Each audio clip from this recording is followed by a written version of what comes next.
Before,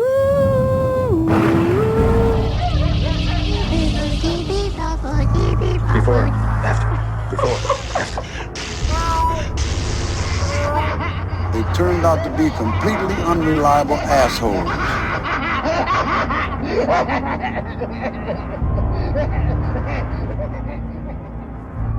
Hello, Tim. Hello, Ryan. I had to try so hard not to do a British accent there. I wanted to really bad. And hello, everyone listening. Welcome to episode 169. We're doing fine. Of Dismembering Horror, the podcast show where myself, Ryan McDuffie, and myself, Tim Aslin. That's right, Tim. What do we do here? We talk about what worked for us, what did not work for us, and anything else we found interesting or noteworthy about you guessed it right, horror film. Let's see, and what else do we do here? I mean, I always like to give a little... I was just thinking of it as like a way I haven't put it before, Tim. You and I, we just really want to see more horror movies. We don't really tire of them. And what better excuse to watch them all than making a podcast and talking about them? Because not only is it just wanting to watch them, but we do both want to dismember, properly digest, properly discuss all that. Feels like it's the true way to wring all that there is out of a film. Is to have friends in tow. Yep. This is true. All right. Good. Well, great. For episode 169, it was a theater trip. We went to see the new release film, Last Night in Soho, 2021, the new Edgar Wright joint. But Tim, before we get into any of that, we have an anything else to say section. Yes, we did have something else to say today. We're excited about. We've mentioned we've joined podcast network connected, no E at the end, podcasts. And we listened to one of our first new family members who's part of the podcast too, RecommenDEADtions. Yep. That stands for romance crimes, crimes, as in rom-coms was the play that I got off of it. But it's not that. It's about romances and crimes. No, it is actually. I didn't know what to expect when going into this because I'm like, okay, I remember the guys telling us about it where it was like part. They talk about movie breakdown. Yeah, they do a movie breakdown of a romantic comedy and then tie it to a real life crime of some kind, whether that's something that's more like a the classic like what's so in vogue, just murders, people talking about murders, true crime stuff, but also that just the non-violent kind too, but just crazy stories, which was the episode that I listened to.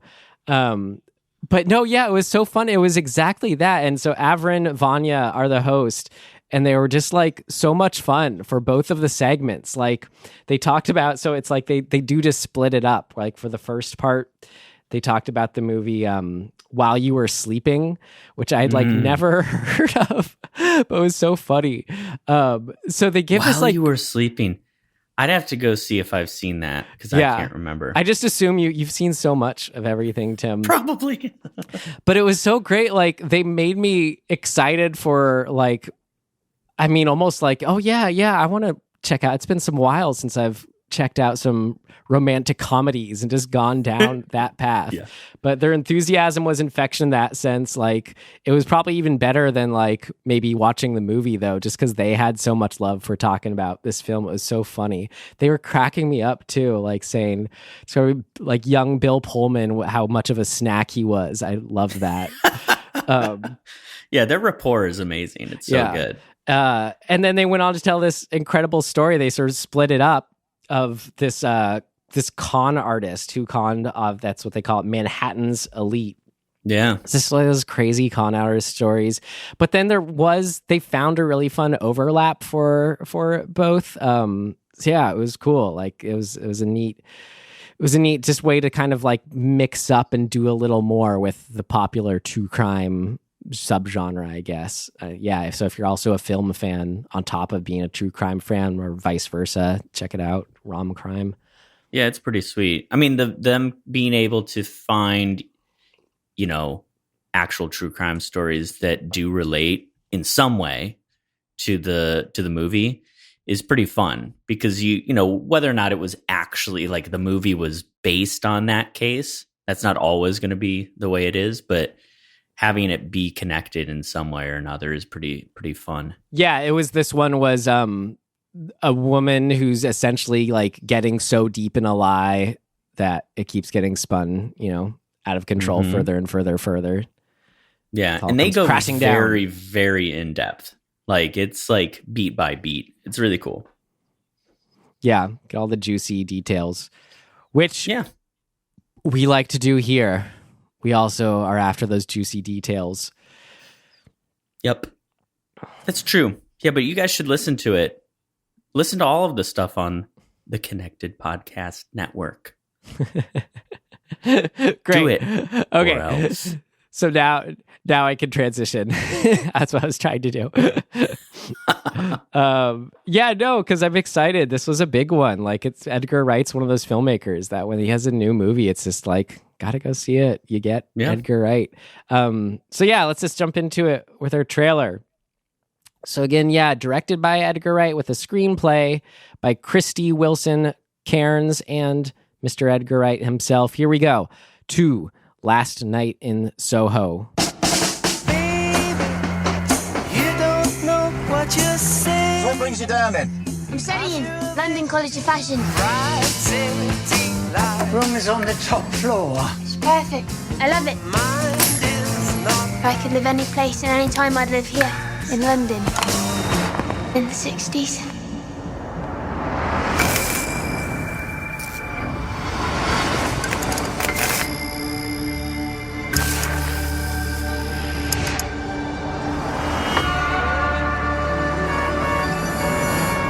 Last night, I saw something in my dreams.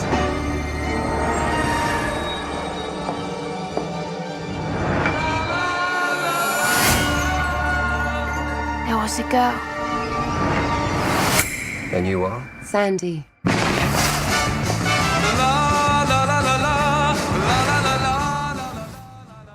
All right. Fun trailer for a fun film, I'd say.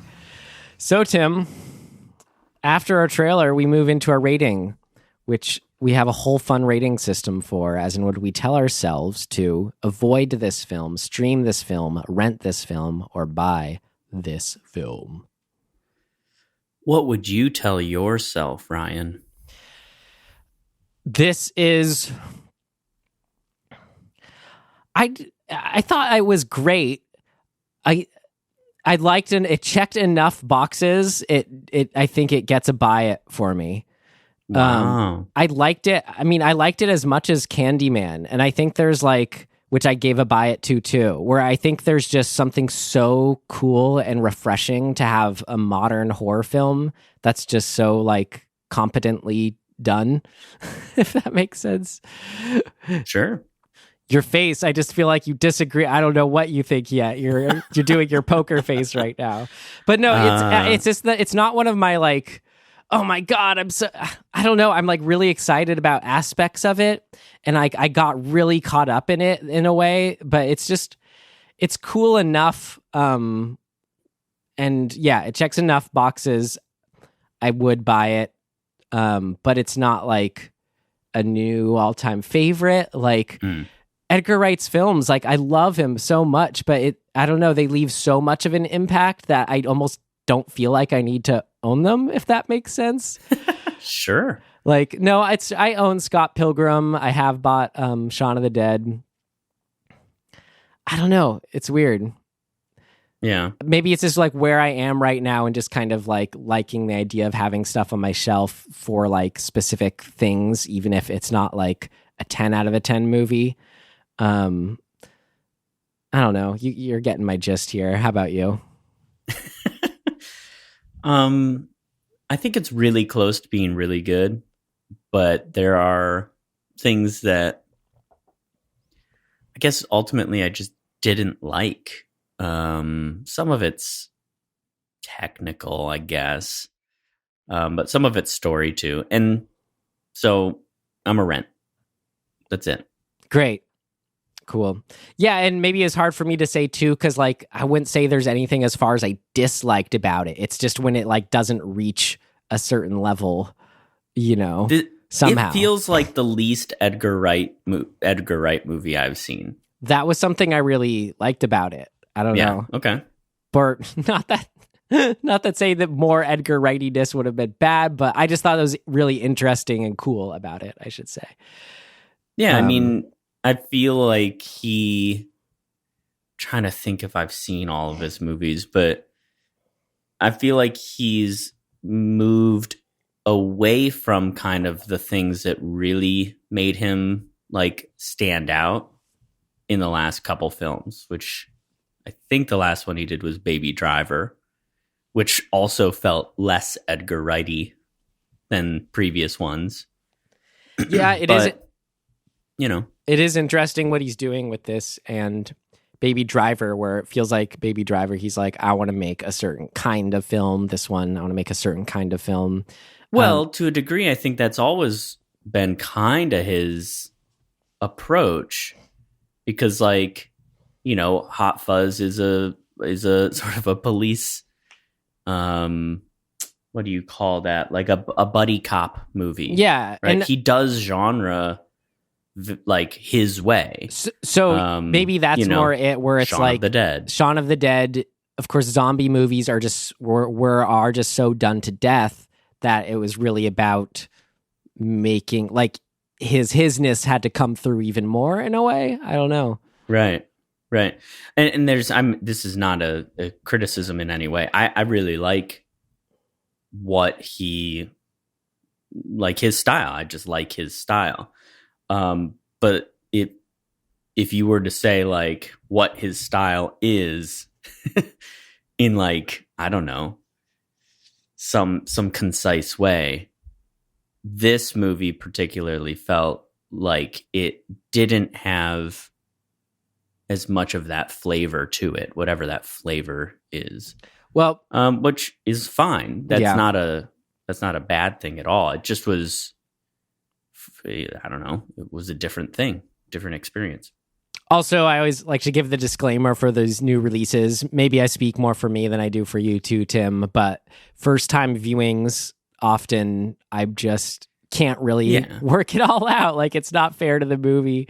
So all this too is just kind of first reactions in a way, which I guess is what it usually is unless we do the rare revisit, but whatever. Yeah. All right. So Tim, though, to really get on the same page here even more, could you lead us through one of your famous summaries and just give us a gist of what happened in this film? What is this film? Yeah, okay. So let's see. Let's get our people straight here. So you've got Eloise, an aspiring fashion designer, heads to the big city to attend fashion school, which she got into, which is great. You're real proud of her. Good to hear, Tim. Yeah. I'm happy for her. We learn very quickly that she has a gift of being able to see ghosts or spirits in some form or fashion. She has a connection to her deceased mother, who I think it's not exactly explicitly said, but maybe it is, and I just don't remember. Her mom committed suicide in the city as well. So she's got that, whatever, burden to bear. And she's an introvert. Let's call her an introvert. So she goes to Soho, where her art school is. She meets various people in her school, some of whom suck because it's school. And because of her roommate sucking especially, she decides to move out of the dorm and move into a flat in Soho, a single room in an older woman's walk-up building. And then very quickly she starts having dreams, but are more like waking dream experiences where she is transported to 1960s Soho, and she's following along with another female character, Sandy, and Sandy's escapades as an aspiring singer that leads her down a dark path of manipulation in the bowels of the Soho nightclub scene. And then things start to get weird because Ellie starts to kind of blur the lines between her visions and the events in those visions and like her participation in them. And she ends up witnessing Sandy's presumed murder. And she wants to solve the case. She wants to find who Sandy really was and figure out who the killer is and whether or not she can bring him to justice. But then twist upon twist. Right. And that's where I say in true Edgar Wright fashion, in a way. It all kind of like wraps up with a bow in the sense of, this is the twist. This is what was going on the whole time, you know? Yeah. Do I sound like I'm on like tranquilizers over here? I just realized I'm like kind of slow talking it through. To be more quick, so when things start to go crazy, her visions start to kind of actually enter into her real life. She's like seeing visions not when she's asleep, and there are dead people, dead men in her room and all over the city trying to kind of come after her. And man, antics ensue. Yeah. Should I spoil the ending? Yeah. Okay, so the ending is that she thought she had witnessed Sandy's murder at the hands of her pimp, so to speak. But in actuality, Sandy was the murderer, and she had lashed out at all of the men that she had to, endure as a sex worker. And she killed them all, and she hid them under the floorboards. And Sandy, is actually the woman who Ellie is renting the flat from. Mrs. something. I forget. Mrs. something. And so Collins. That's right, Mrs. Collins. We have a little bit of a come to something. We got fight it out, burn it down. No, we'll talk about the ending. Yeah, they have a final fight, all that. Great. All right. Well, we hope you've seen it. That's the spirit of the show, but that's just for everyone, whether we've seen it or not. Just to be like, okay, what were we talking about?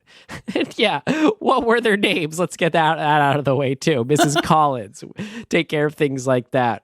All right, cool. So with that, with still a lot that worked here. So let's get into it. In our first big section, what worked? What worked? What worked for you? What worked for you? What worked for you? It worked like a charm, Smith. What worked? What worked for you?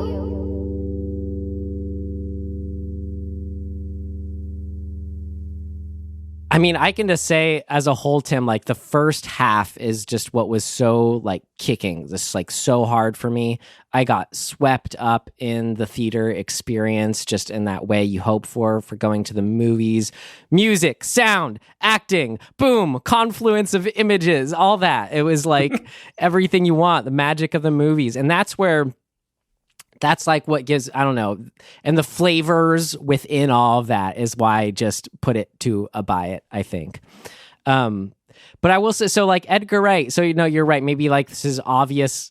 I don't know, it's so weird because for me it's just like, yeah, there weren't any whip pans or zooms or anything like that. So I'm like, Sure. So all of a sudden then it's not Edgar Wrighty enough. I don't know. So I'd be curious, would we get more on that? And I guess as we further talk about it. But see, the thing that he does still have, I mean, his perspective's still there, yada yada. I still feel like there are plenty cool transitions, stuff like that, in the Edgar Wrighty, Scott Pilgrim sense, whatever.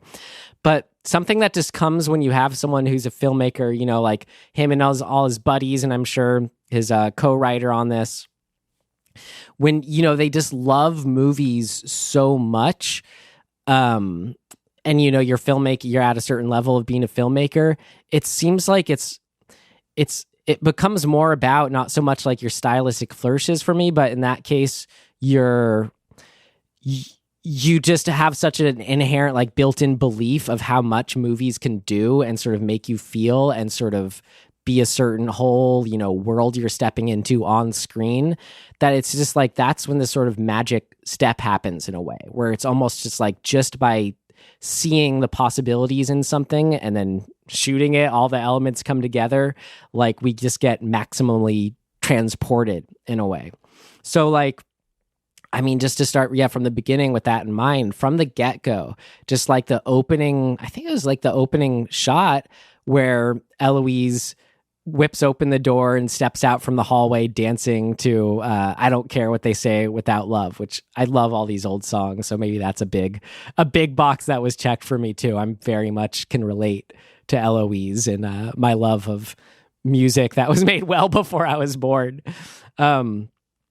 But just, it was so much, I don't know, it was just instantly allowed me to kind of settle in and let go and go, I am watching a movie here. And like, how refreshing is that? Just to feel like it's something new and original and just in the hands of a good filmmaker already. I don't know. I was just really started off strong for me and just that overall like handling sense, if that makes sense.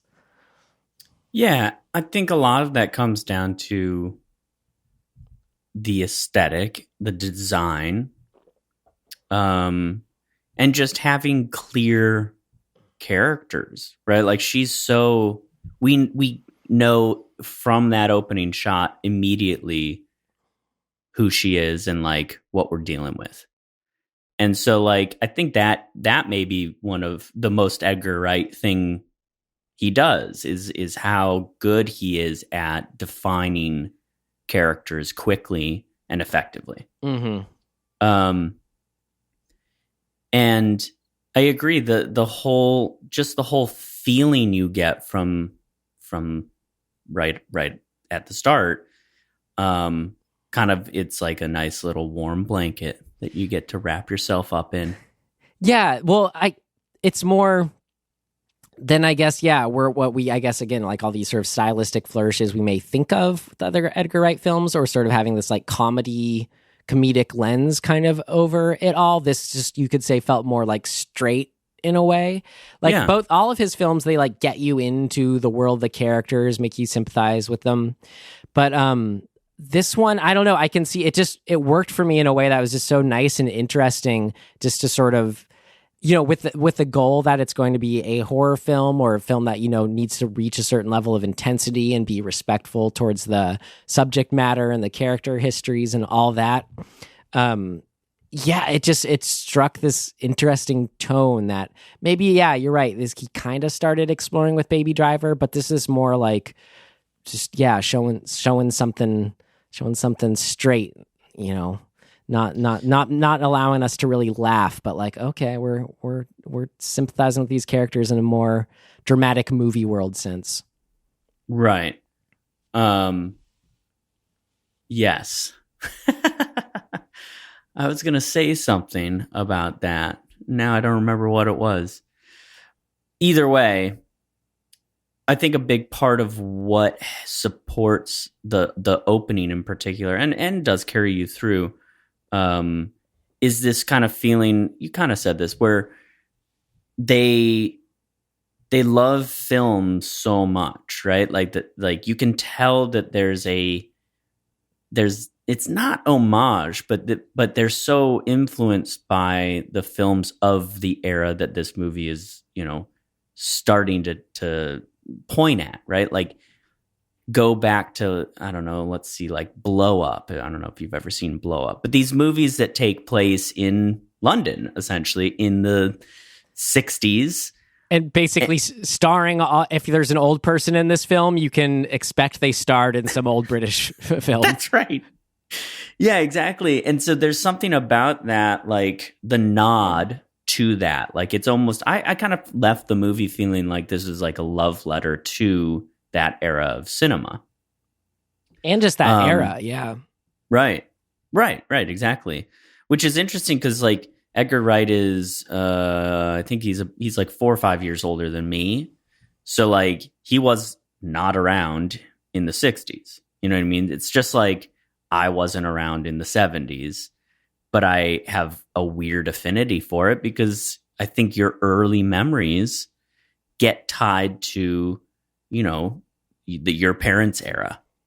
And it's easy to attach some nostalgia to that, even though you didn't really experience it personally. You're sort of experiencing it vicariously through your parents' like memory or a style or whatever, or older siblings if you have older siblings. And so to me, there's something really cool about that feeling of like, I want to dive into this world that was just out of reach. Yeah. Well, just to get into the themes of it all, and just, you talking about it's about this time and place as a fantasy almost. So like that's a big theme of it, is like what's real or what's not. But really like what the movie's about and like what he'll say it's about first and foremost, it is like, yeah, you say it's a love letter to that time, but but through a lens of awareness of like all this horrible stuff also was happening at this time, that you could say this time and other things that were specific to the time helped allow, or just where people were at culturally or evolutionarily, all that. So it's just trying to be, which is just so ripe for horror. I mean, we've had this discussion so much, but it's just like, if that's like the overarching theme, there's that, and just sort of so much other fun stuff that plays in and out of that is just another big box that was checked for me, and just sort of being able to have a lot to chew on afterwards. Well, what's so cool about how this is done is that in effect it is a love story, but it's a love story between Ellie and her idea of Soho, London, and the sort of, it's not nostalgia, the admiration or like whatever, obsession maybe, for an era that you can't or weren't ever going to be a part of, right? And so it tracks exactly the same as a romantic comedy, where it's like you have a crush on a person, they seem out of reach, kismet happens, gets you guys together, it's all light and fluffy and wonderful, and then like the shoe drops, and the dark reality of whether or not this fantasy you had about this person matches the reality, and the complications that ensue because of that, and split you up, and then you have to come back around to figure out whether or not maybe you actually were meant for each other. Yeah, that it's the same thing. Like her relationship with 60s Soho, London, is exactly that trajectory. So, cool. Edgar Wright called this a cautionary tale for time travelers. Yeah, for that, that's cool. It's more than just our nostalgia. There's a underbelly to it all. No, so like what you said, yeah, that's so on point as far as, yeah, just how it feels and plays out when she's first crossing over. But I mean, in a literal and metaphorical sense, it's so cool how the story works as she's entering into her dream world. She's someone who's like an introvert, kind of separates from reality around her in a way, fantasizes about this dream that she has in the sense of her love of the 60s, as well as just wanting to be a fashion designer, boom, boom, dream. But then, and yeah, in that literal metaphorical sense, how it transitions to a nightmare. as a movie and in what she's experiencing.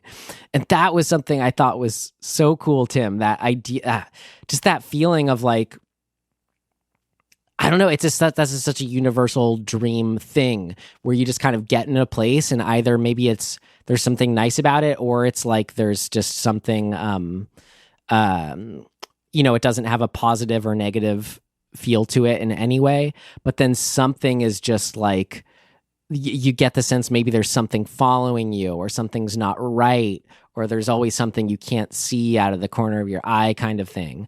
And it just all starts to unravel, or it's just like, one of those, showing up to school late dreams, and then it's just a horrible day, like whatever it may be. It's cool how that it works in that real influence in the story itself. All that was super interesting. Yeah, I mean, you're right. Edgar's right. It's his movie. It is a cautionary tale. I mean, she wishes she had grown up in the 60s, right? She gets that wish. She gets to physically experience that. And the nightmare is that that's not all it was cracked up to be for everybody. Like the fantasy is a fantasy, it's always got this sheen of like, forget about the dark underbelly reality of the world. Yeah. And live in this weird fantasy place. But like eventually that bubble has to burst. Well, it doesn't have to, but it wouldn't be a movie if it didn't. Right. Or it'd be a very different film. I love that. I mean, anytime you're dealing with sort of different realms crossing over, like all of that stuff, those things like bleeding together, like I love all that stuff. There's, yes, that's it. I love what movies that do that. Yeah. And like, look, I think a big thing that makes, well, just like the flavor of the movie, this style and the design, like I said, the costuming, anytime you have, God, I don't know what you would call this, but when you get to, like, I'm a humongous nerd for those books in like gift shops that are like pictures of Hollywood in 1903 compared to the same, street corner today. Like, I love that stuff. So like, this movie is exactly that to me. It's like, but then you go stand on that actual corner, you go, oh my God, this is a nightmare. Well, I mean, just as a visceral cinematic experience, like, I mean, I also loved his buddy's Quentin's film Once Upon a Time in Hollywood, just for that sheer display of like driving down Hollywood Boulevard and having it done up like it was 1970 in that case. But well, and I imagine I have been in Soho, but I don't like have any connection to it. I don't remember it like specifically. But if you grew up there, or like, man, that it would be, I love that stuff. But like, even without having grown up there, like there's just such, I mean, we live in Hollywood for Once Upon a Time in Hollywood. But even, I've never been to Soho, but that experience, that like that key shot that's in the trailer almost of her stepping out up to the cafe with the Thunderball marquee out in front, like that's just everything for me, where it's just like through sheer like physical building things, redoing things, you're making a temporary magic that then only works within the frame. And God, I just got so swept up in all that stuff. So cool. Much like Eloise. Yeah, absolutely. And I think this thing of her kind of attempting to become Sandy, getting her hair, like dyeing her hair the same fashion, making the dress that she's wearing, all of that, that swept upness of it is really fun, because it is that thing of like, you are being transported to another realm, but you're also transforming through that experience, like actually. And like those types of things that I don't know if there's a term for that kind of storytelling, but anytime you get realms and like metamorphosis and stuff like that, like I'm a huge fan of those elements. Well, you mentioned, how she's working on being a fashion designer and then sort of takes inspiration from the past, as well as then I guess maybe what you're more getting at, she's taking like finding a sort of confidence and a taste in herself. And this kind of, you build almost like when becoming an artist is something, first you imitate and then you kind of come into yourself, where she's almost like finding herself in Sandy, incorporating that into her becoming Eloise. Because that's specifically being done, I just think there's something really interesting when it's specifically being done with old media and art, like, and this is the theme that maybe I thought is even more interesting, or I really fixated on for this film. And I just often think about this a lot. But the idea of art in any form, as an escape versus art as some sort of like the positive side of it, of allowing some sort of collective knowing and therefore progression, or recognizing something, like we know there's pluses and minuses, and that's as far as that line goes. And I think what's so unique and interesting about older material, and maybe why, we're still gravitated to it this day, while, stuff stays relevant. Here, how do I put this? Here, a good example, Tim. I always feel bad, like I'm almost like whenever we bring up Marvel movies and I kind of like have side eye or something like that, or it's not, I'm just not a fan like you are, saying that you're a huge fan. But I will say, like, I loved the last two big back-to-back Avenger movies, right? And to spoil the ending of the second one, I loved that ending, as in like the ending moment of, it was Captain America, right? Who, it's basically after all these 20 films or whatever, it all culminates in he just wants to be like back in the 40s with his new wife, like dancing to their, old timey music together romantically, right? Yeah. Like that, and that kind of, that music that they're listening to, like, it's like modern music can't do that. There's a certain like wholeness and pureness to like that intent of just sort of this something that's so like lyrically and musically sort of, sweet.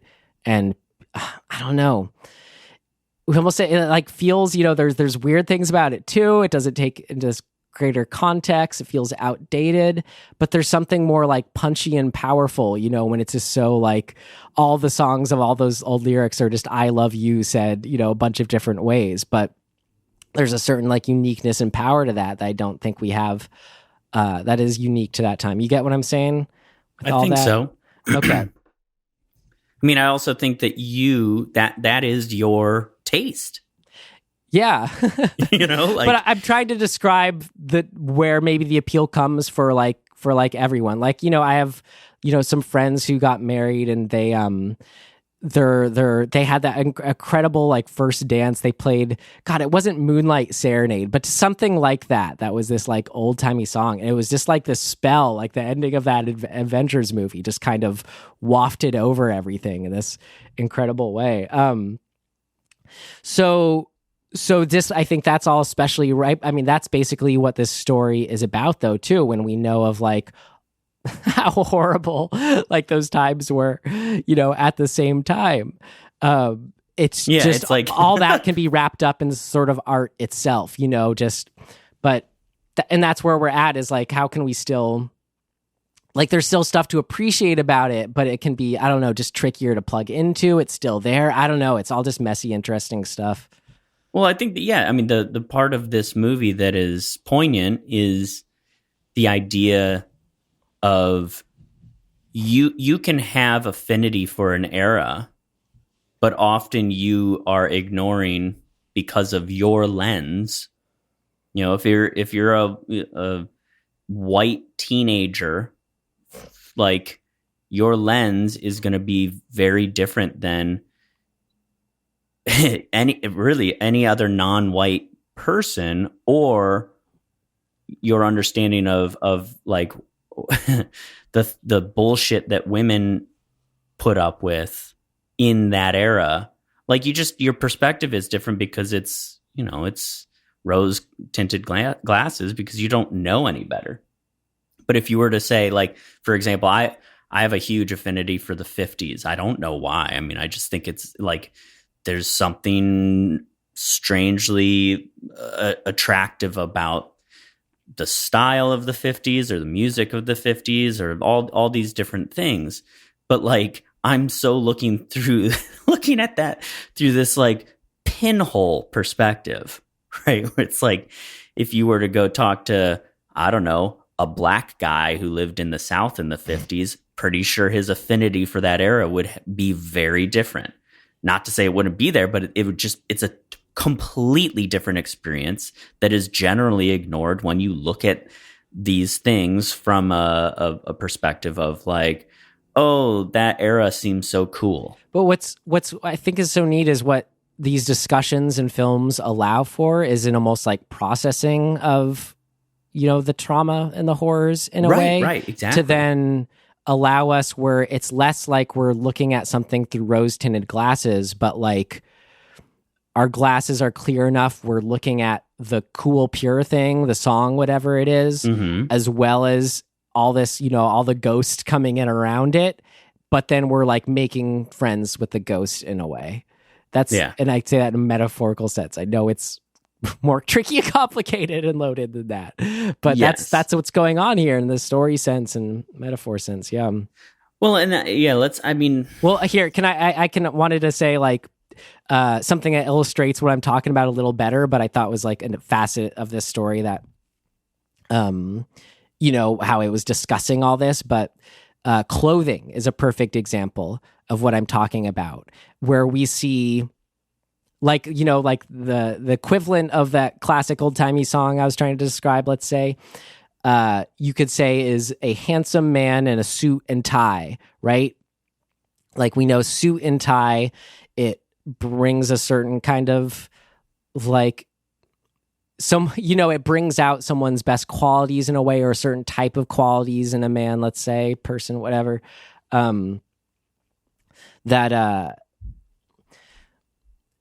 that allows like even for a creep like Jack in this, film or whoever, where we kind of almost get how, like we see Jack at the bar in that suit. It's like, that's that like pinhole effect you're talking about, that the suit is almost like forcing onto us, in a way. It's like so heavily just that clothing and style.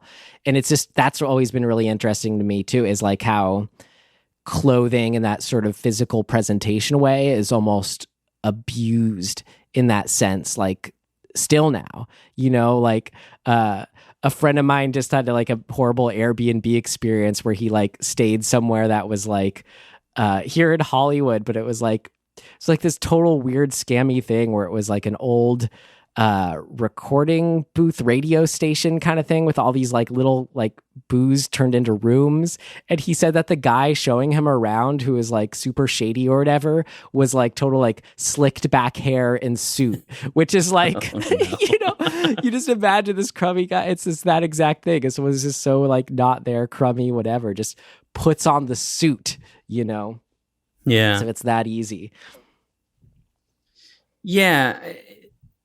Yeah, the trappings, I think, is sort of the thing, right? And then we're peeling back those trappings through the movie to be like, oh, look what's underneath.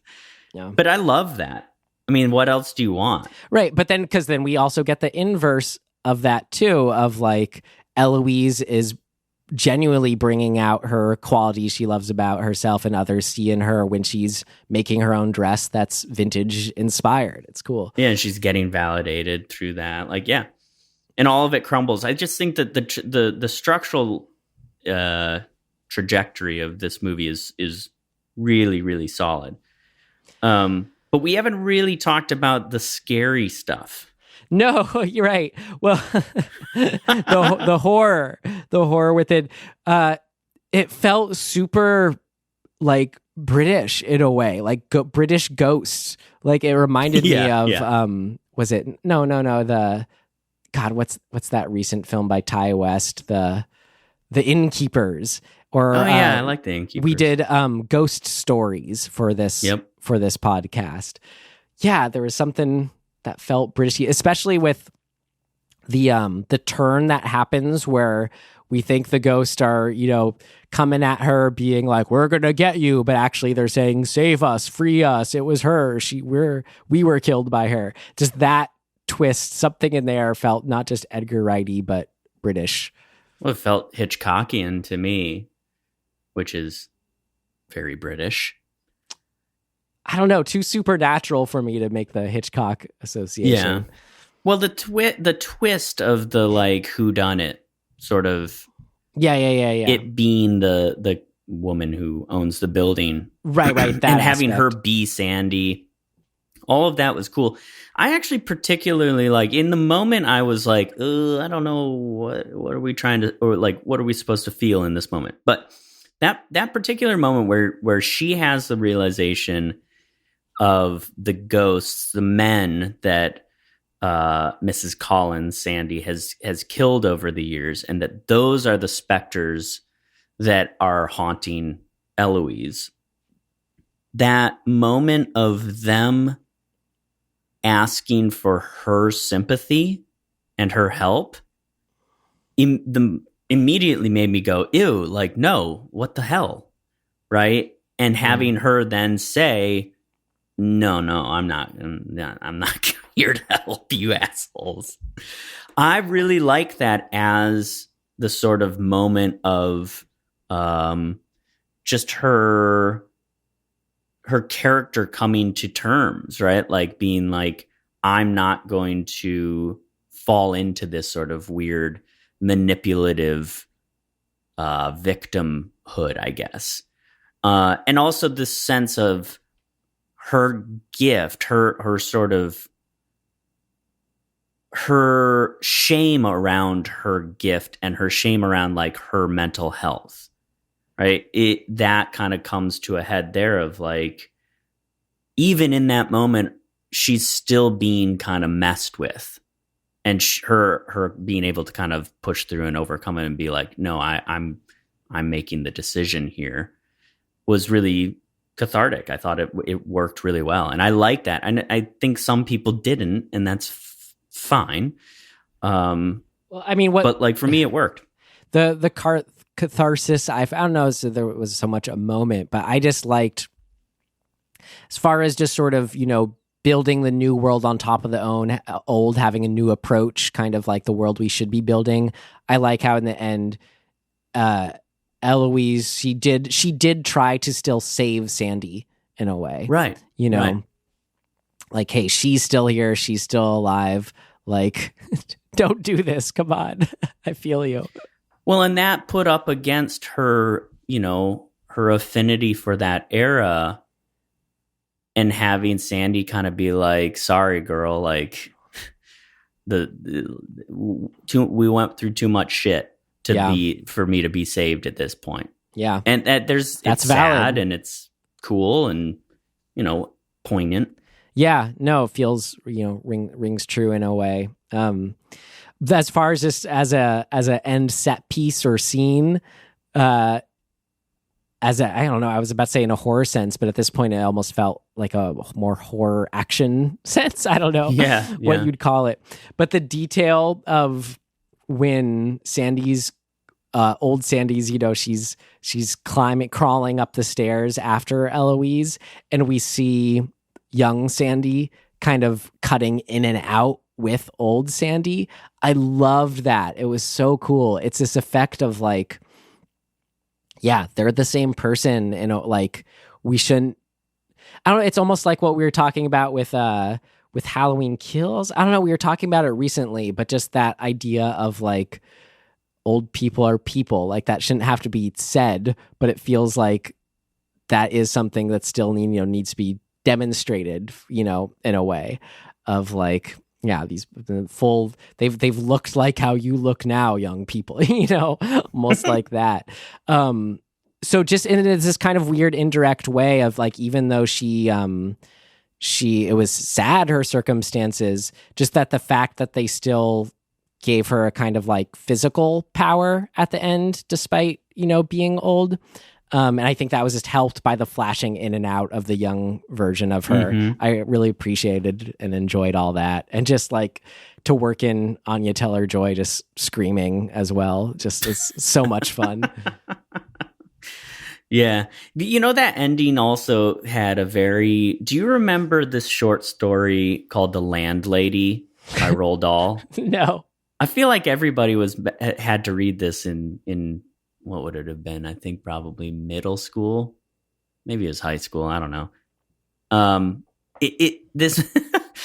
The ending is so in that vein. Like the short story is basically like a dude, he's in London he goes out of town from London to a bed and breakfast, and there's a widow who runs the bed and breakfast, and blah, blah, blah. He notices a bunch of weird shit, whatever, and then ultimately comes to this moment where he drinks the tea that she's served him, and he tastes bitter almonds and realizes, oh shit, I've been poisoned with cyanide. And she has been she's a taxidermist, and she's been like stuffing victims, so he's going to be the next victim of this serial killer landlady.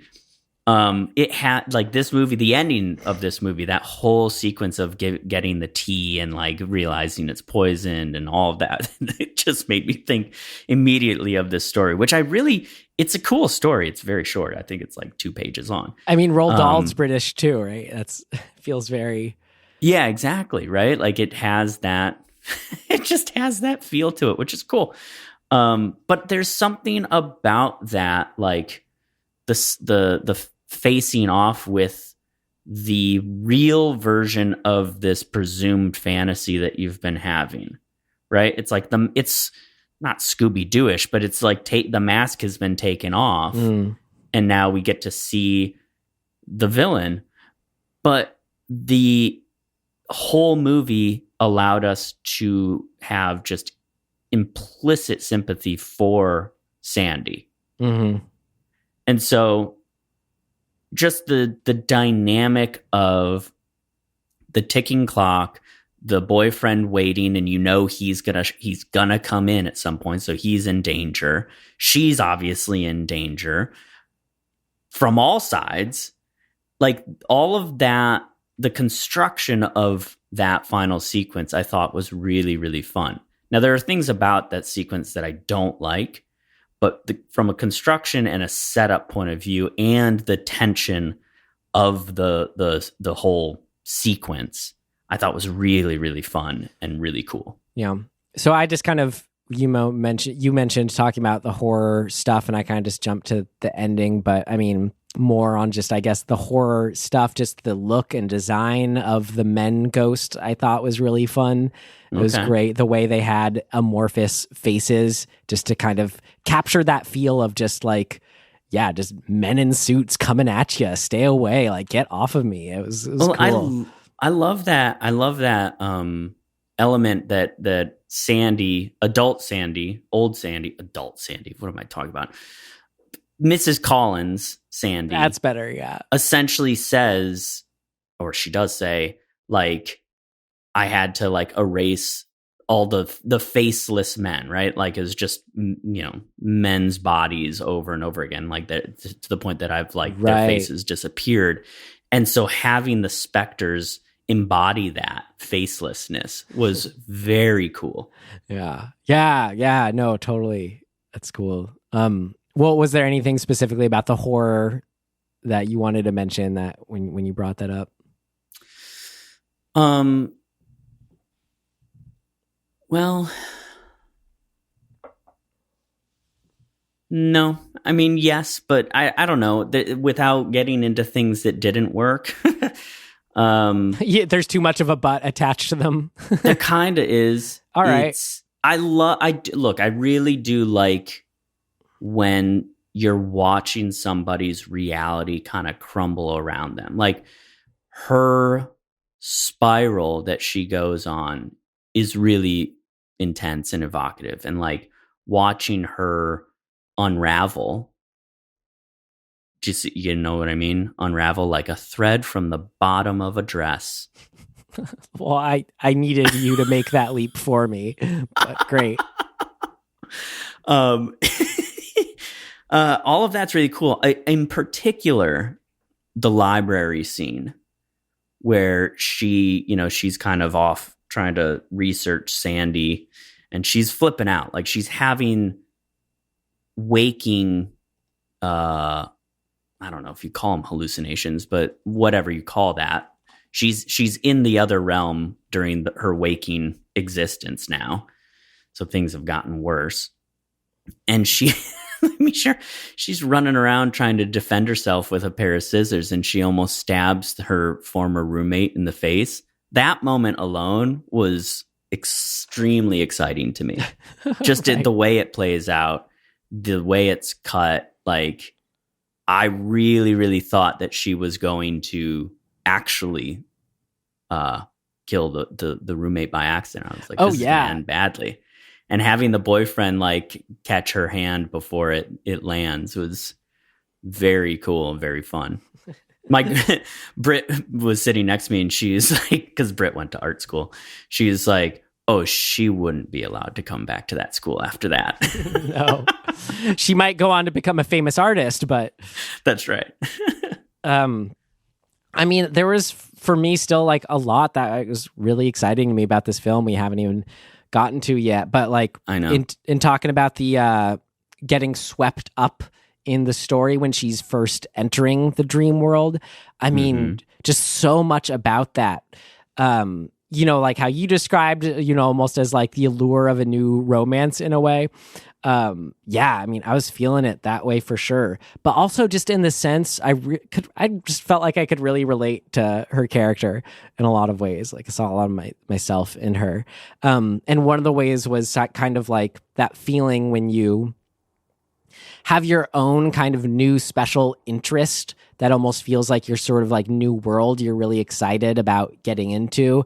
It could be anything from like being obsessed about a video game when you're as a kid and getting home from school to get back into it, or a book or a project you're like really excited about, just a new artist you've really gotten into and you're just, you know, absorbing a place, whatever.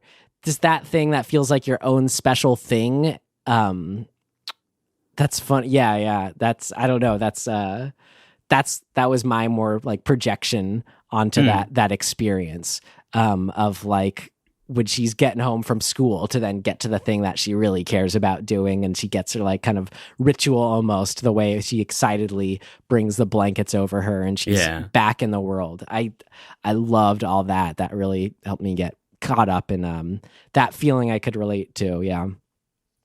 Yeah, I mean, for me too, like that, just the murder mystery aspect of it. That was the other getting caught up in thing too. That I was thinking of you, more specifically. It's I like love it. You're getting caught up in who's this person? Oh, what did they do? Da, da, da, da. Yeah. Right, the how whole all that misdirect unfolds. with Terrence Stamp's character and that whole build up where she's really like kind of lost it and confronting him thinking that he's Jack.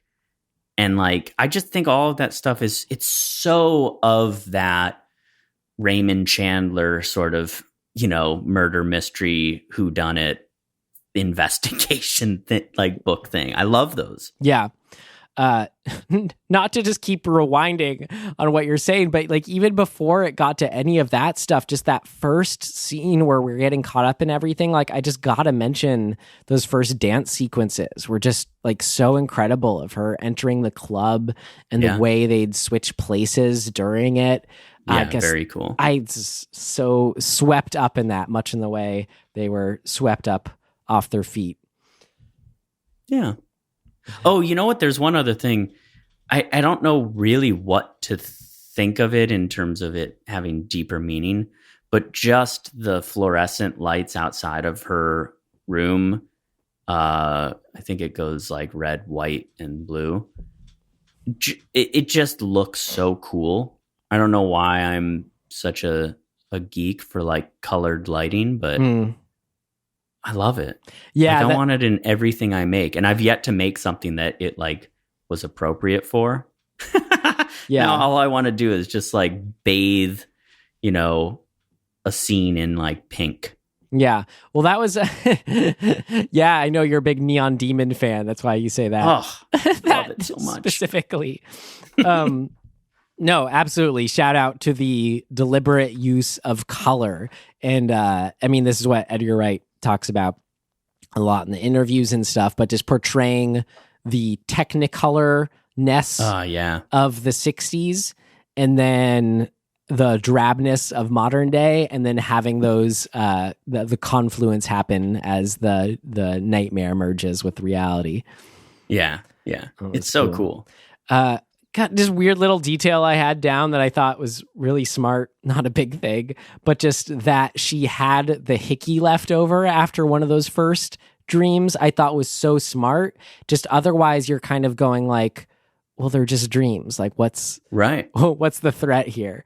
But just I don't know. It was just cool how very quickly I felt the repercussions that there was some kind of danger that was imminent here. Just whether it was a little detail like that or just the overall sense. Yeah, it was well done and feeling, oh God, there's this freight train a coming.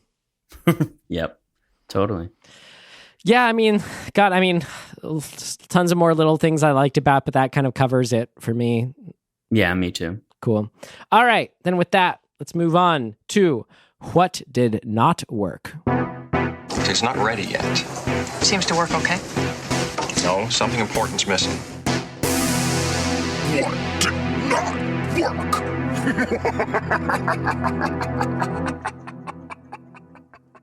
I guess since we're just talking about so much of the story sense and the progression of all that just right now, of the mystery and whatnot, just one thing I was curious if this was the same for you at all, but like it was clear, very clear at a certain point, her goal was to trying to track down this murderer who's still in the present.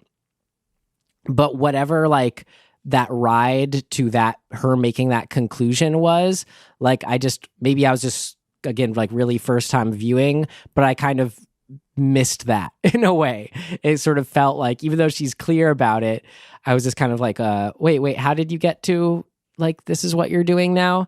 I don't know. It just felt rushed, or there was something cut in there. I don't know. So, small little what did not work that could be different on another viewing, but I was curious if that was the same for you.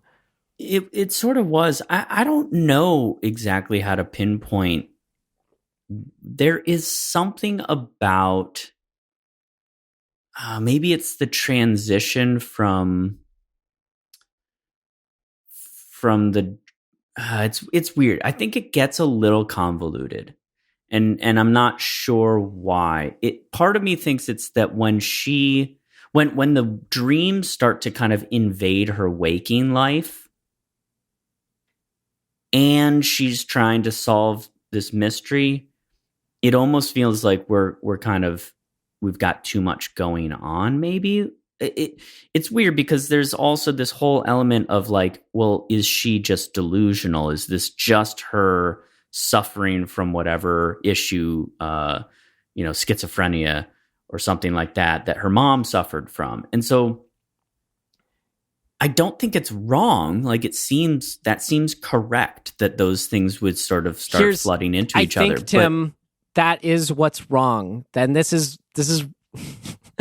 really curious, yeah, what you make of all this. But it's that it is correct. Things can be too correct. Like, that's kind of this weird sense that I get from this film, and almost why, like, maybe I've almost felt like a little snide or whatever, he said, oh, it all just comes up with a nice bow at the end in his films. Right. Like that, totally. Like, that's not a bad thing in itself. But I feel like sometimes there's this weird effect that happens, I feel like, when you are a really good screenwriter, as far as just sort of knowing the rules and whatnot, where you just kind of can almost get so carried away and like your little fixes or how to make things clear or make sense, that it almost kind of does become a little too much in a way. Like there always has to be that little sense of kind of like mystery and not knowing and non-patness for something to feel like a certain kind of, I don't know, it just depends on what the goals of the films are.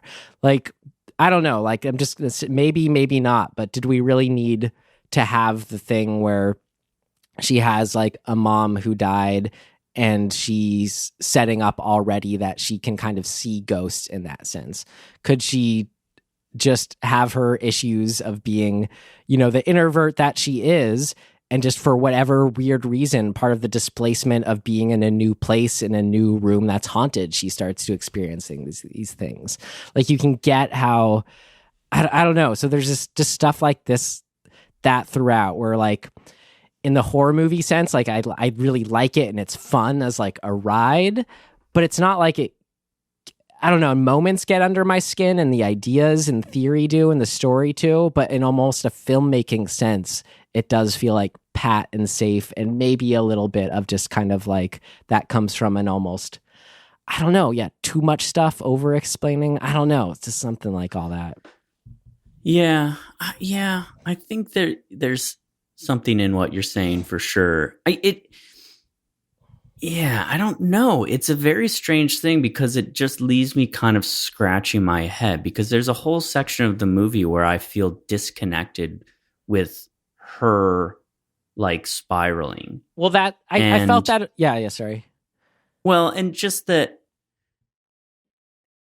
when the narrator of the movie, or the person that you're watching the movie through, the character, is devolving into sort of chaos, having them also be the person with the agency to solve the crime almost feels like it feels like they can't both exist at the same time a little bit. Okay, that's great. I agree, because what that was doing, like that effect that then, like, okay, the way she's freaking out in this film, like, I don't know, it sounds bad, like who am I to tell how, much a woman should freak out, or anybody, whatever.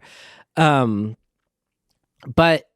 that was something that, like, maybe is just because I'm projecting, like I was relating to and liking her so much as a character for that first half, and really like identifying, getting caught up in her story, that once it got to like her visions going out of control and her feeling attacked, it felt like at a certain point after that first attack, like she would be someone has a strong enough core that could go, okay, like I understand what's happening. Maybe I'm not going to get physically hurt by them.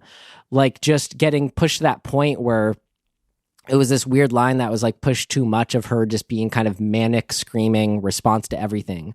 Like I feel like most moviegoers maybe would have that reaction, or like our perception of how most people are, like the status quo is.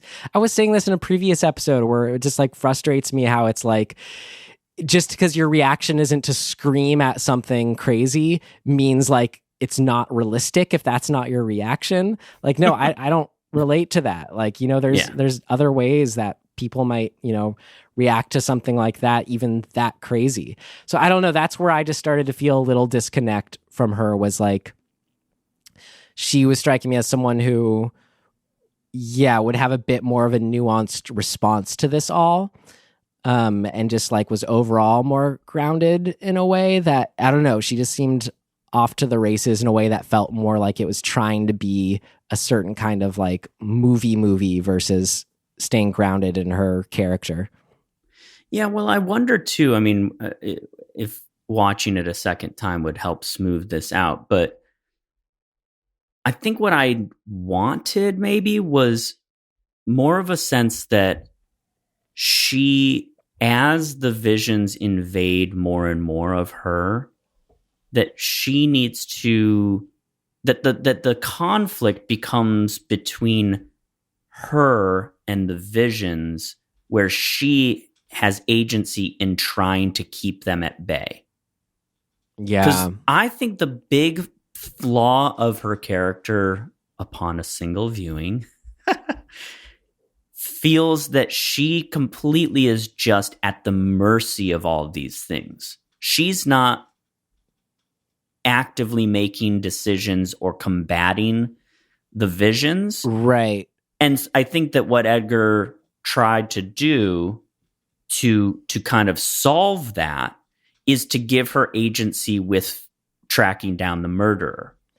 But like they feel disconnected. Right. Like, And when and where she has that agency feels too separated from one thing to the other. there's the way the ghosts attack, it doesn't necessarily feel like there's a sort of ticking clock or like a power growing with them in them. It's always kind of like they're right there. They get really close. Someone shakes her out of it. I don't know. It's yeah. There wasn't like a sense for if or how she could fight these things. Yeah, I get what you're saying. It maybe is just it may be that it becomes a little too convoluted because you do effectively you really have 3 stories going, well, 4 if you include her experience, but 3 sub sort of stories that are underneath what she's experiencing. One is the story of Sandy and her murder, and really just her experience as a young woman. That's one story. Now, directly connected to that is, what's his name? Jack, Matt something is the actor's name. His kind of connected story of that he's still around, right? Like he's this guy who presumably is out in the wild, possibly still killing people. Okay, so who are the victims of that possible, bad guy? But then you also have the story of the men who are the ghosts that are chasing her. And those 2 things, Jack's sort of the mystery of where Jack is, and the men who are ghosts, specters that are coming after her, they're really not connected. I mean, they are ultimately, like, we come around to find out that there is a connection, that Jack kind of created the situation that led to those men being killed. But, like, he doesn't pay any price for that, right? Like, he gets folded into that group of men. And that there's just something, I don't know, something feels strange about that. Like, it doesn't feel like it kind of connects, in spite of the fact that so much of this gets wrapped around with this kind of neat little bow that, like, all the conceit is that we're told and Ellie experiences Sandy's murder, and that's just not true. Right? Like, and I think that's where things start to kind of fall apart, is that there's this, if we're on board with her having these gifts and being able to see these things, and those things are actually real, and she has a connection to the past, and she has this power, we undercut that immediately by having her vision be an inaccurate one. She sees Sandy getting stabbed to death by Jack. Like, she sees that, and we are shown that. And then that turns out to just not be the way it went. Why? And how? Like, what caused? Does old Mrs. Collins Sandy have some sort of way to have deceived Ellie in her vision? No. So when you come back to that and then you go, oh, just kidding. Actually, she missaw that vision. And what was really happening was Sandy was slicing and dicing up Jack. Well, that's to me, that's the hardest pill to swallow from a story sense, because it's like, yeah, but you told us this other thing, and how are we supposed to feel about Ellie then? Is she reliable? Is she not reliable? Does her powers not work? Like, what, So it sounds like you're saying, as someone who's really appreciates the mystery and trying to uncover it all, it just kind of cheapened that for you. Yeah, it does. I just think that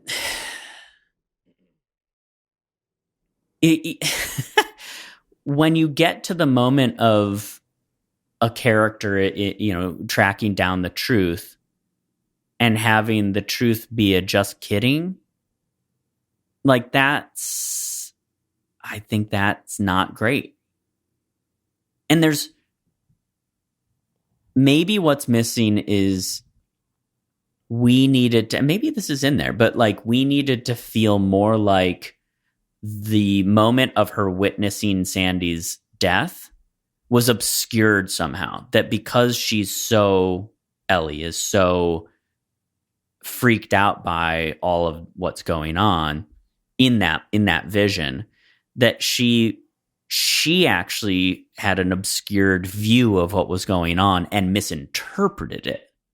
Rather than it just, I mean, she's 2 inches away from the action, so it's like hard to buy that she misinterpreted Sandy getting killed if she's right there unobscured, which she is. Like, that's the way it's shot. So I don't know. I mean, that it comes to this point where I'm like, a few different things are happening that kind of don't gel, even though ostensibly the story feels like it's being wrapped up in a tight little bow. It is and it isn't. It's a little, it just, something's a little off. Interesting. I'll pay attention to that next time. Well, and I want to watch it again just kind of to see if I'm, like it's always your first viewing experiences can be clouded by all sorts of factors. Yeah, so maybe there's so much going on. Right. Maybe these things are kind of solved and like are whatever supported in a way that I just didn't catch. Yeah, but anything else you had that did not work for you? Yes. So this is, like I said earlier, it's sort of on the more technical side. And it is kind of a taste thing, ultimately. I just don't like the ghosts. I don't like the design of the ghosts. I know you did. I sensed that when I said I did. I knew immediately you were not crazy about them. And I really dislike the CGI sort of usage in that final sequence. It feels unnecessary. It's, for me, like, it's kind of, that can overlap a bit with what I was saying, where it's not so much I didn't like the design of the ghost, but I did think those scare moments with them was just too much. Yeah. Yeah. It left me feeling very much like I was watching kind of like a mid-90s like episode of Are You Afraid of the Dark? Like which is why I liked it. Right, exactly. But the tone of the specters, they're in black and white most of the time, up against this Technicolor thing. That alone is too big of a break with the kind of reality of the visions she's having for me. And it seems kind of weird, right? Because like, why would that be an issue? But it just, from a design point of view, it does not gel and it does not make me feel scared of them. I just am like, well, they're that sort of, what do you call that? Jittery, like double exposure blur kind of effect that's going on. But you sounded kind of open and liking the idea of them being kind of an amalgam of men's faces that you've erased. I 100% like that. I think what it boils down to is I don't think any of the moments are wrong, and I don't think that the basic design is wrong. I like them feeling drab, but it leans too much into just, it looks just like a desaturated black and white, specter with this effect. I would have much, much preferred to see actual people with like a makeup that erases their face, or I mean, it doesn't have to be practical, but not like a CG cloud of ghosts. Correct. And that I wonder how because I get what he's doing. Like, I get why you make it this way. It's almost a conceptual choice based on your palette themes that I just didn't think worked. I'm like, I think it would have worked better if they were just people with no faces. Yeah. I hear, and that would have scared the shit out of me. I hear you. I think for me, it's not so much better. I agree. It would have scared me a lot more. I mean, I would have actually been there. I think what you're getting at is describing a way that could have been like actually eerie and scary. Mm-hmm. But I think I just kind of instantly accepted this for what it was. Maybe just seeing it, in a theater and loud. I'm like, that's why I used the term like action horror earlier. Yeah. It just felt more like it was kind of a fun in that haunted house sense. And I just kind of immediately accept that. And that's what the movie is. And that's just a certain kind of fun. But as far as, if you're pursuing something a bit more serious and genuinely unnerving, I agree with you. A different direction would have been necessary. And that's also, again, why I said maybe just having less of just, there they are in their face attacking, or there they are in their face, there they are. It just felt like we just got that over and over. Yeah. I mean, there's just, really it does kind of boil down to the choice between CGI effects and some of that. I don't think they had a choice in certain instances, but even like the hands, the difference between the CG of the hands coming through the floor and grabbing her and the CG of the hands punching through the wall. There's just something about the wall version that doesn't work. It visually didn't feel good and didn't feel real or scary. It just felt like CGI. Whereas the floor hands, I don't know why they've worked. Like, I felt like that was a practical effect almost to some degree. It's funny, there was only like one little effects moment that didn't work for me. It was when she's like pounding on the mirror to the other side of her, and just the cracks appearing looked totally just added in post. That's kind of the thing. other big one for me too. Yeah. So I don't know what you do about that, because I think that they're sort of, you're caught in between two hard decisions. One is, if you're going to have the visions or the dream stuff be hyper stylized, because it does. I mean, like the mirror stuff where and the swapping back and forth between Sandy and Ellie, like seemingly in sort of real time, where we're that trickery of what person is like we're seeing experience a thing at any given moment, and having that kind of constantly flip around. That's really cool.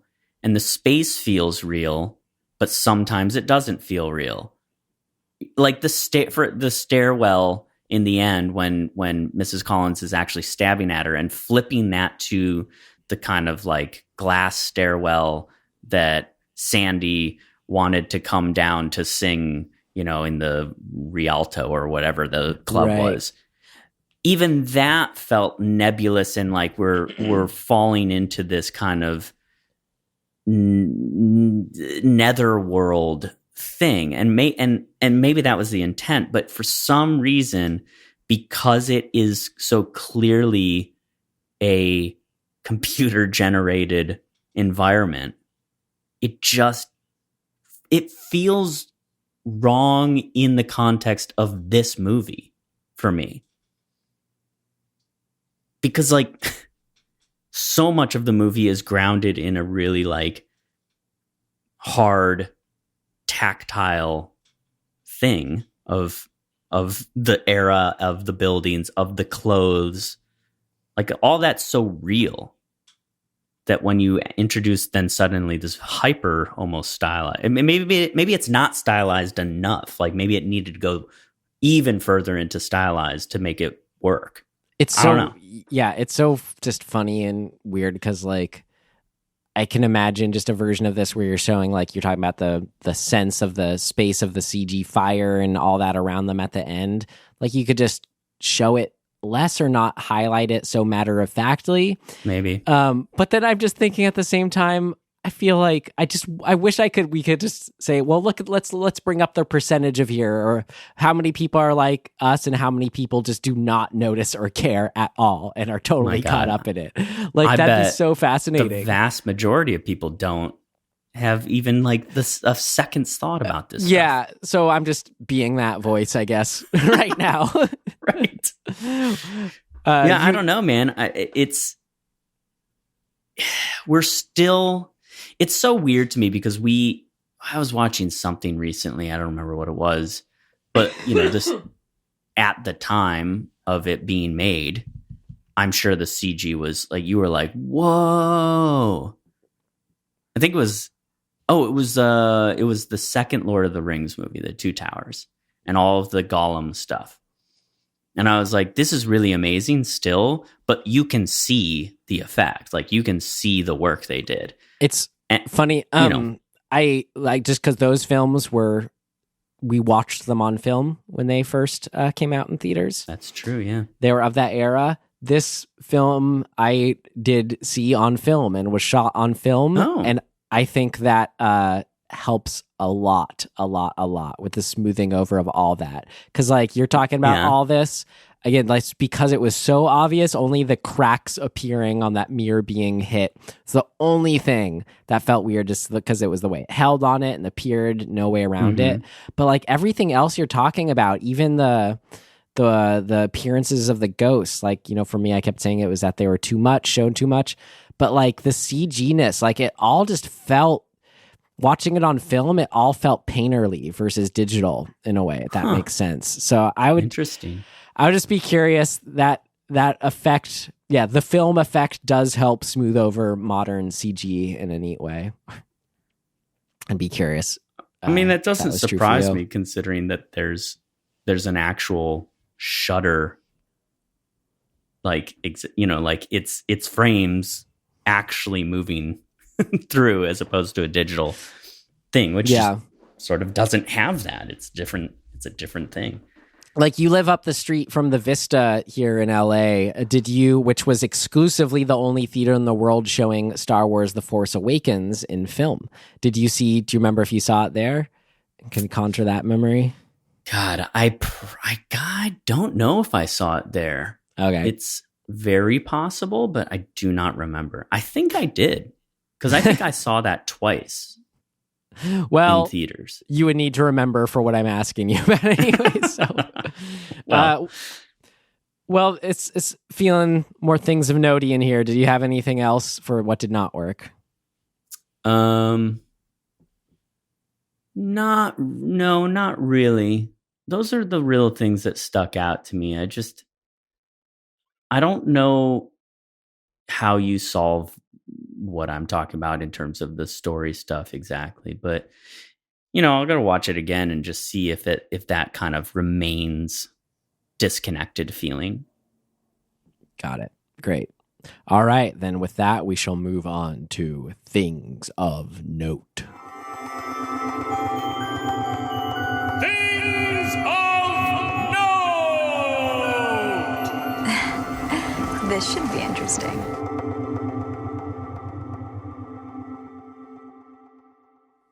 This almost could have been in what worked, Tim. I kind of meant to bring it up just because it was a moment, a touch, you'll see that's a pun, because I loved the little thing that they set up and then comes back of, like, Anya Taylor-Joy, like, doing the little, like, boop through the mirror, that's, like, ends the trailer. Mm-hmm. Like, that she does it as this is, like, interesting little, like, moment of connection gesture earlier on, and then it comes back at the end when she sees her in the mirror, kind of goes up to the end. It's our very last beat we end on.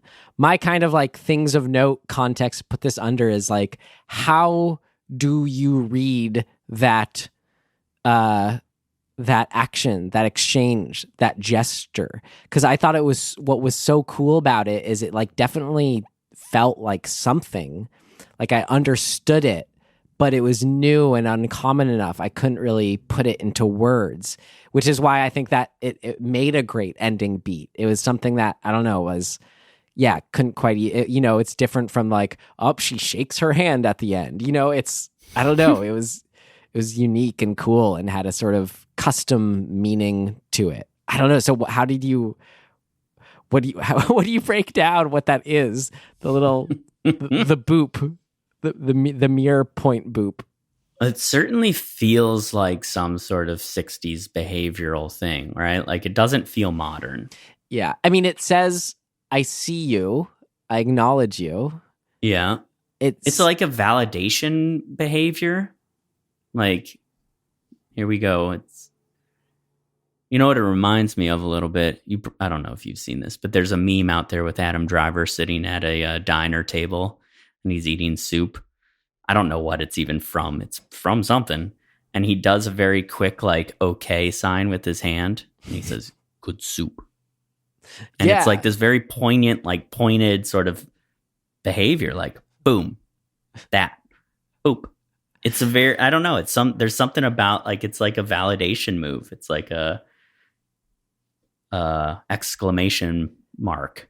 It's almost as if like you're saying like, I see you, I like you, I validate you, but at the same time in this present moment I'm still doing my own thing here and now and have my own business to deal with. But it's like, I don't know, like if you just had a conversation with someone at a wedding party, like a long conversation with someone at a wedding party, but like they're, you just met them or whatever, and then like you see them later in the night and you kind of like, well, smile or nod when you pass them, but I don't know, something like that. I just thought it was so cool. Finger I love guns. that. Pew, pew. Yeah, and just her doing it is just all that much more perfect and sells it. But yeah, it's almost like it is a weird. It's almost similar to the sort of like brushing the dust off your shoulder, like brushing that move, that sort of like I've got like psh, no problem. Oh, like nothing. yeah. It's kind of like a more feminine kind of version of that. Like, yeah, it's like that energy, but like towards yourself and another person, and with that more feminine touch to it. Yeah, it's very kind of Holly go lightly feeling. Maybe that's a 60s thing. I don't know. Maybe it's probably based on some film reference thing. I don't know. God, yeah. In my watching of interviews and stuff for this, they didn't get to that. I'm bummed. Now I'll have to ask them someday where that came from. That's right. Well, maybe we'll see it in something. I don't know. Yeah. Great. Any things of note you had? You know what? Actually, it also feels like? It feels like when a woman has finished her, at least this is sort of a trope, but a woman's finished her makeup and she like gives herself a kiss in the mirror. Yes. It's that same energy, but towards like another person. Right. But like that you have a sort of shared connection already. Yeah. Yeah. So, yeah, I don't know. It's cool. Great. It's effective. All great.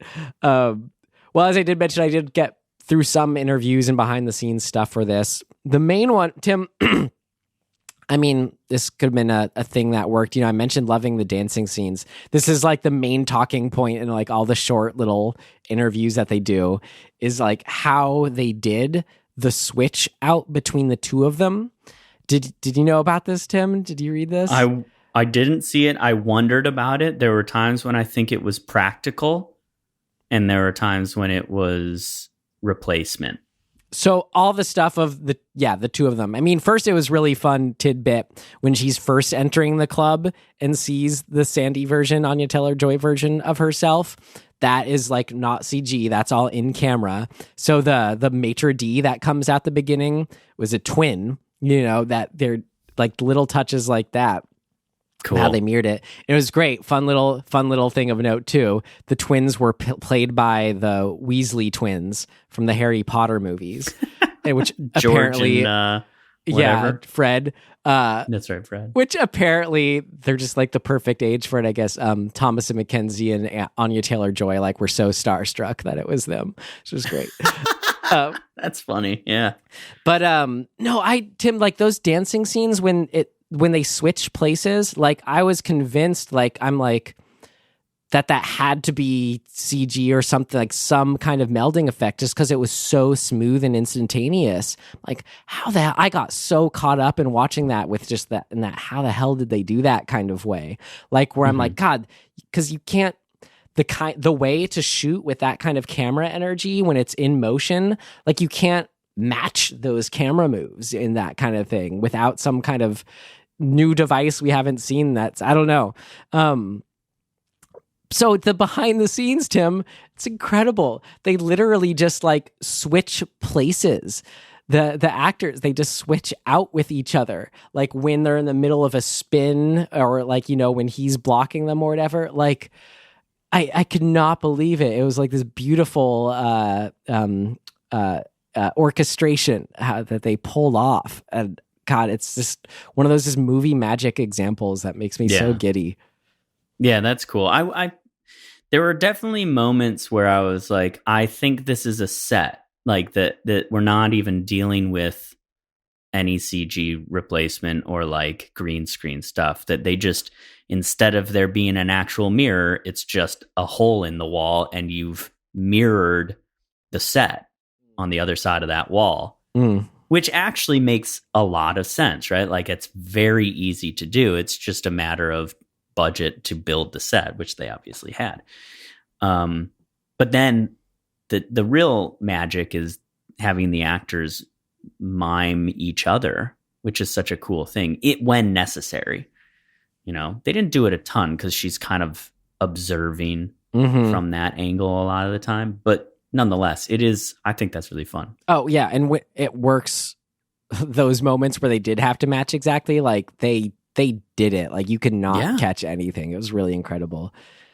Fun little other tidbits I have here. I liked learning that, you know, someone always asks the questions in these junket things. You know, did you take any props from the films?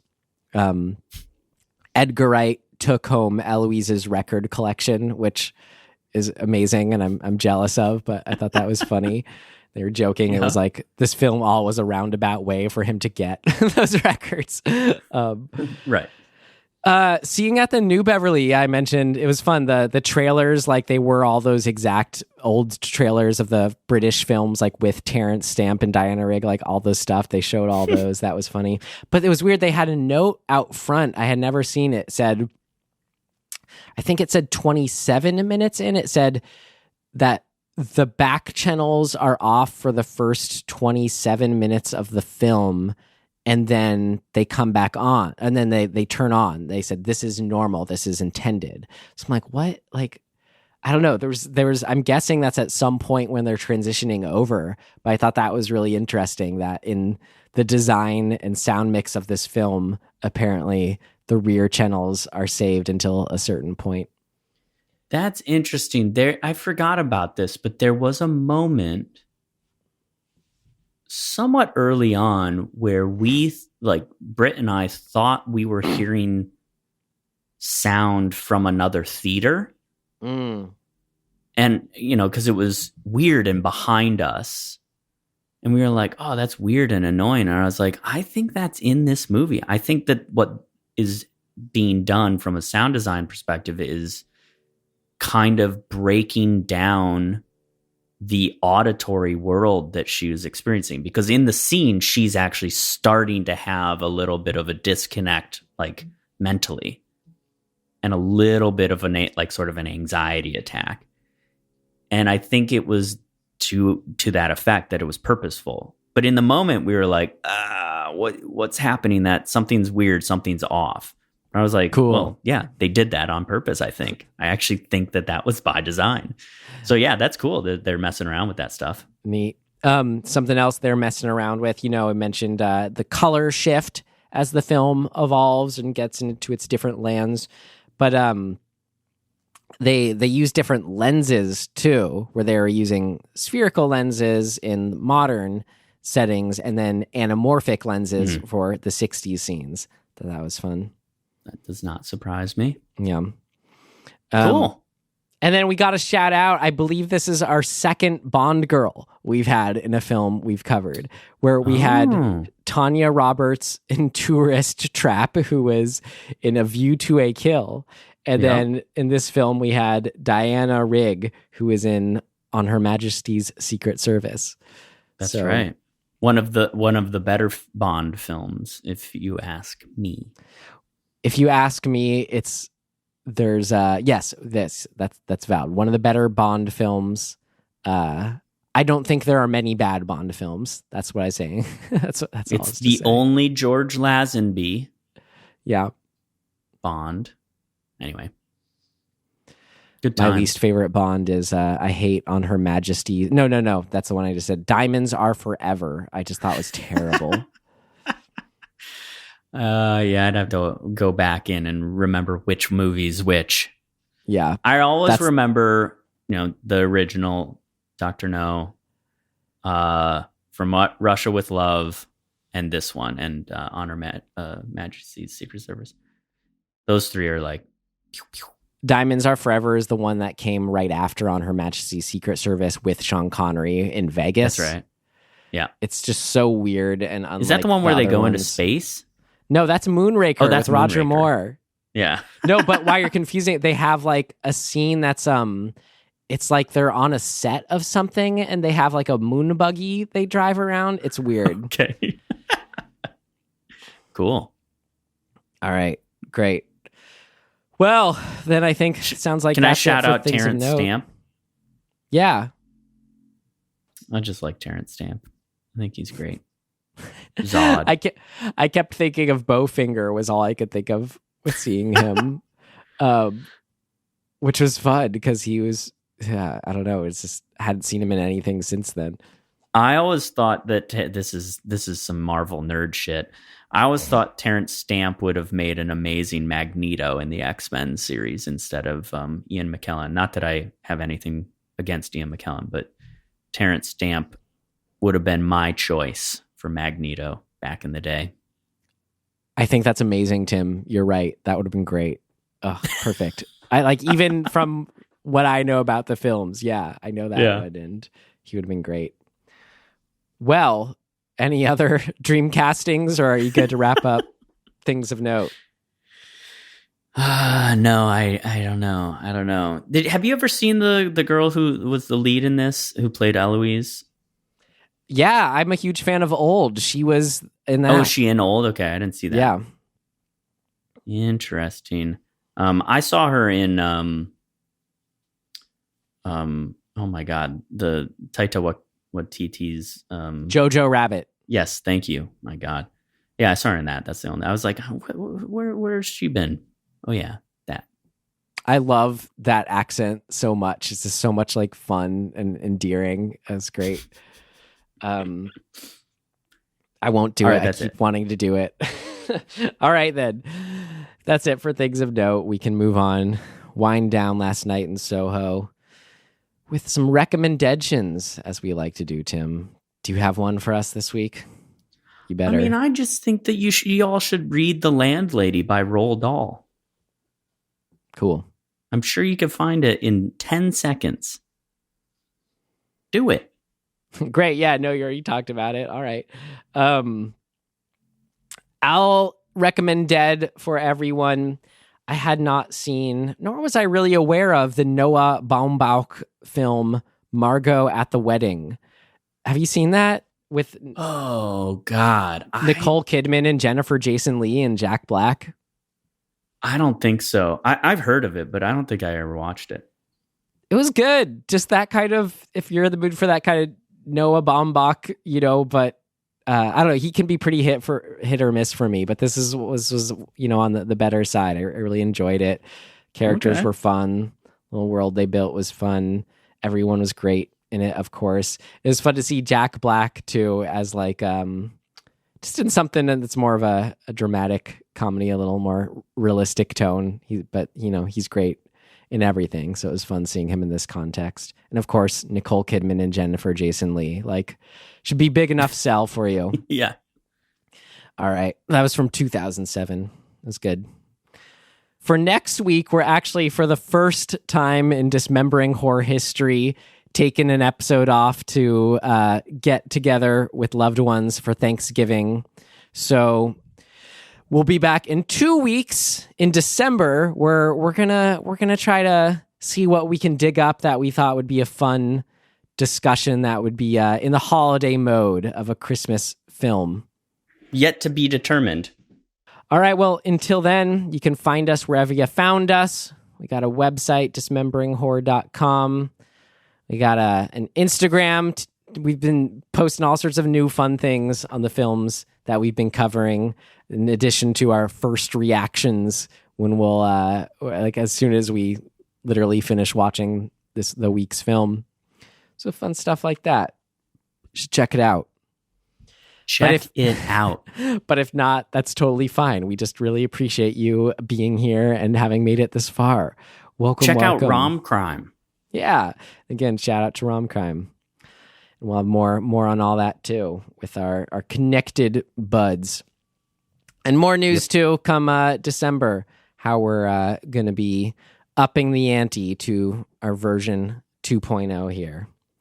But until then, and for now, in closing, we hope you had a good last night in Soho. Thanks for listening. That's right. And get hip and swinging and swinging.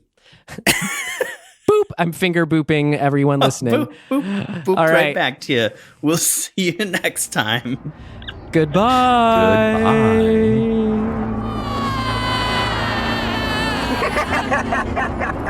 Goodbye.